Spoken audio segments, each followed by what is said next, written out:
বড় বড় লড়াই করেছি আমি, এই লড়াইটাও লড়তে পারবো। এখনো 6 দিন আছে আমার কাছে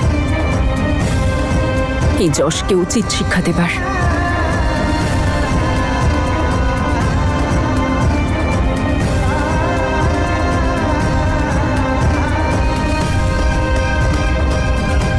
আমি থাকতে আমার পরিবারের কোনো ক্ষতি হতে দেব না আমি।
এ বাড়ি থেকে সব অধিকার তোর অনেকদিন আগেই চুকে বুকে গেছে, তবে আজ তোর কফিনে শেষ পেরেকটা পোঁতা হলো।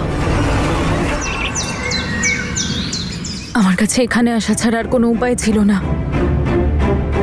এই সব কিছু হয়েছে আমার দোষে। আমি যদি বুদ্ধি করে কাজ করতাম তাহলে আজ এই দিনটা উপস্থিত হতো না।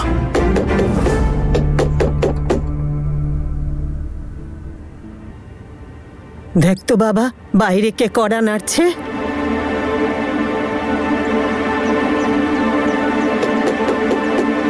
আরে আমি যশ, আপনাদের সঙ্গে দেখা করতে এসেছি, দরজাটা খুলুন। ওই বদমাইশটা তাহলে এখানেও ধাওয়া করেছে। ওকে তো দেখুন, দাঁড়াও।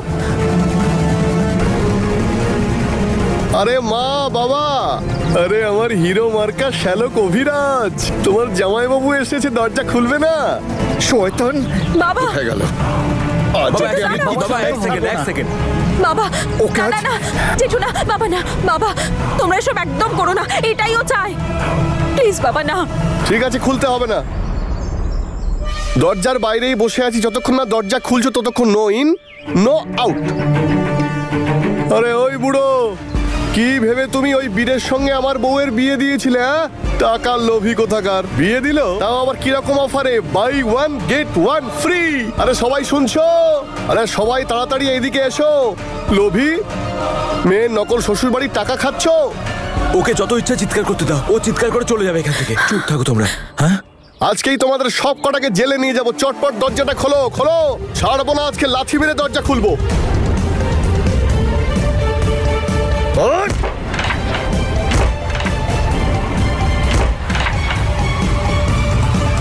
অভিরাজ, দরজাটা খোল।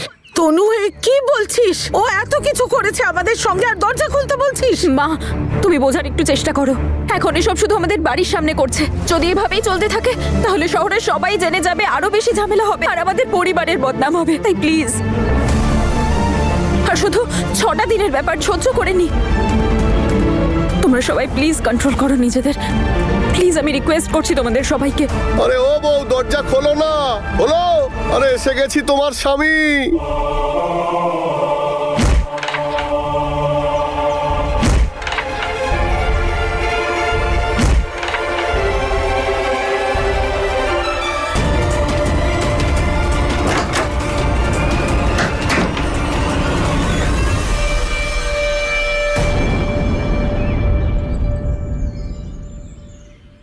May I?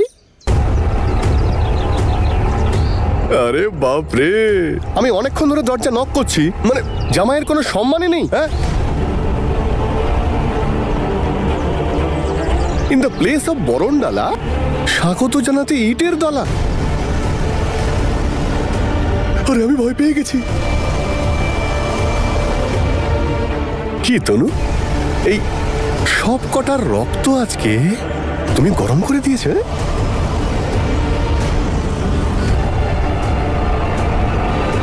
আর আমি জানি প্রফেসর তনু তুমি লেকচারটা দিয়েছো। চলো ভিতরে।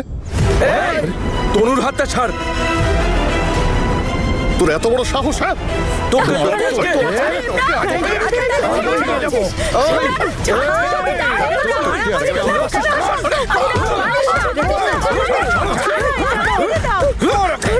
ছেড়ে দাও ওকে। আরে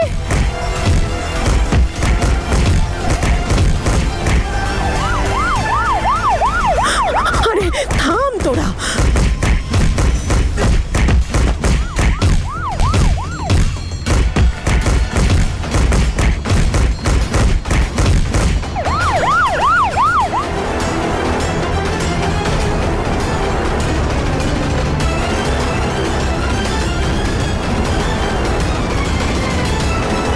এই দাঁড়াও।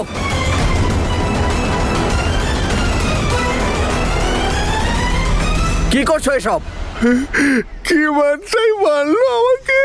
অ্যারেস্ট করো। না স্যার, আপনি ভুল ভাবছেন। আপনি শুনুন, এই লোকটা মিথ্যে কথা বলছে। ইন্সপেক্টর স্যার, ও জোর করে আমাদের ঘরে ঢুকে পড়েছে। ও 1 নম্বরের ফ্রড। ইন্সপেক্টর, আমাদের নয়, ওকে গ্রেপ্তার করুন। আরে আমাদের বাড়িতে ঢুকে আমাদের হুমকি দিচ্ছিল। দেখেছি আমি কে কি করছিল।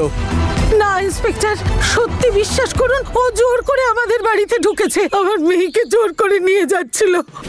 আমি আমার স্ত্রীকে নিতে এখানে এসেছিলাম, ওরা আমার স্ত্রীকে কিডন্যাপ করে রেখেছে এখানে। আমি শুধু বললাম যে ওকে আমার সঙ্গে পাঠিয়ে দিন, তখন আমাকে কি মারটাই না মারলো। বললো তুই আবার আমাদের কিসের জামাই? আমি আগে খারাপ ছিলাম, এখন আমি শুধরে গেছি। নাইস বয় নাও। তারপরেও কি মারটাই না মারলো। চুপ! ও বাবা, আচ্ছা তোর মিথ্যে কথা বন্ধ কর। স্যার, ও সব মিথ্যে কথা বলছে স্যার। আমার কথা বিশ্বাস করুন, ও মন করে কথা বলছে। আমি মন করা কথা বলছি। এক সেকেন্ড স্যার, যদি আমি মন করা গল্প বলে থাকি তাহলে এটা কি দেখুন, আমার নাম হলো যশ আর ও হলো আমার স্ত্রী স্যার। যদি এটা মন করা গল্প হয় স্যার, তাহলে বলুন তো মন করা গল্পের কোনো রেজিস্ট্রেশন হয়? কিন্তু ইন্সপেক্টর সাহেব, ও তো জোর করে কিছু করতে পারে না। না জোর করে? কোথায় জোর করেছে মাসিমা? ও কি গায়ে হাত দিয়েছে আপনাদের? মেরেছে আপনাদের? কোনো ক্ষতি করেছে আপনার পরিবারের? কে কি করেছে সবকিছু স্পষ্ট দেখতে পাচ্ছি আমি। এখন তো শুধু ওদের মারপিটের কেসে অ্যারেস্ট করছি, না হলে ক্রিমিনাল কেস তৈরি করে কঠিন শাস্তি দিতে পারি। আমি একটা কথা বলবো স্যার, এরা খুব ভালো মানুষ, খুব ইমোশনাল লোক। 2-4 দিন একটু শাস্তি দিলেই মাথাটা ঠিক হয়ে যাবে। বুঝতে পেরেছেন তো? কি মারটাই না মারলো।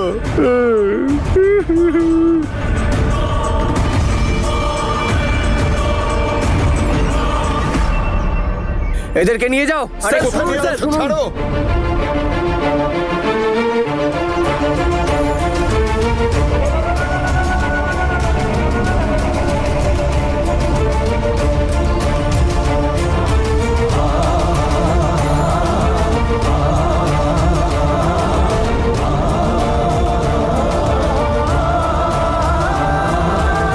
তনুমা, ভয় পাস না। হ্যাঁ, আর বীরকে ফোন কর।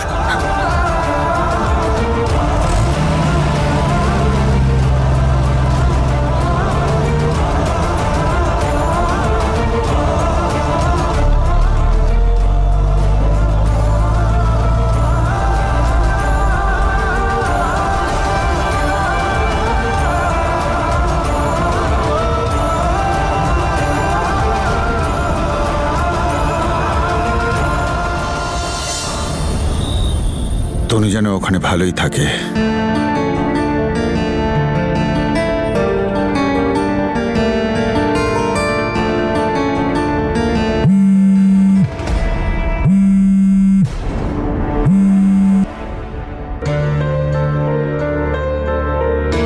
কি জানি কি ব্যাপার, ফোন করছি, ফোনটা ধরছেই না। শুনছো, খাবারটা তো খাও। আমার খিদে নেই। কি জানি কেমন আছে আমার মেয়েটা। বাড়িটা ফাঁকা ফাঁকা লাগছে যবে থেকে তনু গেছে। কি তুমি ওখানেও পৌঁছে গেছো? এবার শুধু একটা জিনিসের খেয়াল রেখো, তনু যেন এখানে না আসে। কি করে যাবে বলো তো? এখন তো তোমার বোন আমার জন্য রুটি বানাচ্ছে। কি বলছো তুমি এসব? জেঠু, বাবা, অভিরাজ এরা সব কোথায়? এরা কিছু বললো না তোমাকে? ওখানে শান্তিতে থাকতে দিয়েছে তোমায়? আরে হ্যাঁ হ্যাঁ, ওনারা অনেক চেষ্টা করেছিলেন, কিন্তু চিন্তা করো না, আমি ওদের ব্যবস্থা করে দিয়েছি। কি বলতে চাইছো? আরে তোমার দেখছি খুব টেনশন হচ্ছে। তুমি তোমার বীরের খেয়াল রেখো, ঠিক আছে? আমার কাজ আমায় করতে দাও। আর হ্যাঁ, ওই বীর যেন এখানে না আসে খেয়াল রেখো। আর যদি এবার ও এখানে আসে, ওর অবস্থা খারাপ করবো আমি। তুমি না একটু কম কথা বলো, নিজের মুখ বন্ধ রাখো। আমি বলেছি না, বারবার বীরকে এসবের মধ্যে টানার কোনো প্রয়োজন নেই। দূরে থাকো ওর থেকে। হ্যাঁ ঠিক আছে, কিচ্ছু করবো না ওকে। 6 দিন বাকি আছে, যা করার চটপট করো। এই 6 দিনের মধ্যে যেভাবেই হোক বীরকে বিয়ের জন্য রাজি করাতেই হবে। তনু বীরকে আবার নিজের জালে ফাঁসানোর আগেই আমাকে বিয়েটা সেরে ফেলতে হবে।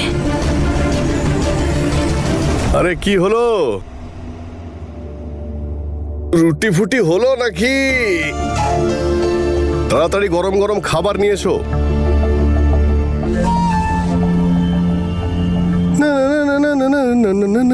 আরে